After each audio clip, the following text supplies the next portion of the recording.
Hello കൂട്ടുകാരെ, നമ്മുടെ soft ചപ്പാത്തിയും ഉരുളക്കിഴങ്ങ് കറിയും റെഡി ആയിട്ടുണ്ട്. അപ്പോൾ നമ്മുടെ ബ്രേക്ക്ഫാസ്റ്റ് എന്നത്തത് ചപ്പാത്തിയും ഉരുളക്കിഴങ്ങ് കറിയാണ്. അപ്പോൾ ഉരുളക്കിഴങ്ങ് കറി എങ്ങനെയാണ് വയ്ക്കുന്നത് ഞാനിപ്പം ഇട്ടിട്ടുണ്ട്. വളരെ പെട്ടെന്ന് തയ്യാറാക്കിയ ഒരു കിഴങ്ങ് കറിയാണേ. രണ്ട് ചെറിയ കിഴങ്ങ് എടുക്കുന്നു, ചെറിയൊരു സവോള എടുക്കുന്നു, അത് നമ്മൾ കഴുകി വൃത്തിയാക്കി വേകാൻ വയ്ക്കുന്നു. ആ സമയം തന്നെ നമ്മളൊരു ചട്ടിയിലേക്ക് അല്പം കടുക് താളിച്ച് അര സ്പൂൺ മല്ലിപ്പൊടി, അര സ്പൂൺ മുളക് പൊടി, അര സ്പൂൺ ചിക്കൻ പൊടി, ഇതെല്ലാം കൂടെ നമ്മൾ ഒന്ന് മൂപ്പിച്ചെടുക്കുന്നു.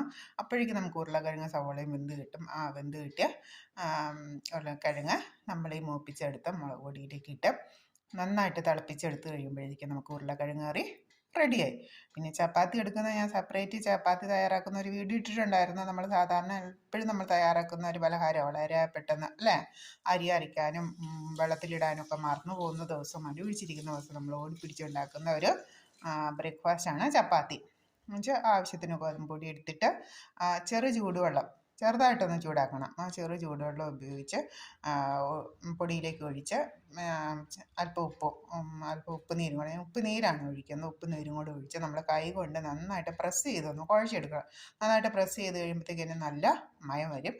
എന്നിട്ട് ആ വലിയ ബോളിനെ ചെറിയ ബോളുകളാക്കി നമ്മൾ മാറ്റി ചപ്പാത്തി പ്രസ് ഉള്ളവർക്ക് അതിൽ പ്രസ് ചെയ്ത് നമുക്ക് ചപ്പാത്തി പരത്തിയെടുക്കാം. അല്ലാത്തവർക്ക് പലക വെച്ചിട്ട് അല്ല, അപ്പോൾ പലക വെച്ച് തയ്യാറാക്കുന്നെങ്കിൽ പലകയിലേക്ക് അല്പം മാവ് തടവുന്നത് നല്ലതാണ്. അപ്പം ആ ചപ്പാത്തി പലകയിൽ ഇങ്ങനെ പിടിച്ചിരിക്കില്ല. വളരെ പെട്ടെന്ന് തന്നെ നമ്മൾ തയ്യാറാക്കി എടുത്തു നമുക്കെല്ലാവർക്കും സെർവ് ചെയ്യാവുന്നതാണ്. അപ്പം എല്ലാവർക്കും ഇന്നത്തെ വീഡിയോ ഇഷ്ടപ്പെട്ടെന്ന് തോന്നുന്നു. ഇഷ്ടപ്പെട്ടെങ്കിൽ നിങ്ങളുടെ കമൻറ്റ് പറയുക, നിങ്ങളുടെ അഭിപ്രായങ്ങൾ പറയുക, നിങ്ങൾ തയ്യാറാക്കുന്ന രീതി പറയുക. അപ്പം നമുക്ക് അങ്ങോട്ടും ഇങ്ങോട്ടും നമ്മുടെ രീതികൾ കൈമാറിക്കൊണ്ട് നമുക്ക് പോകാം. Okay, bye bye. അടുത്ത വീഡിയോ ഇട്ട് അടുത്ത ദിവസം. ഓക്കെ.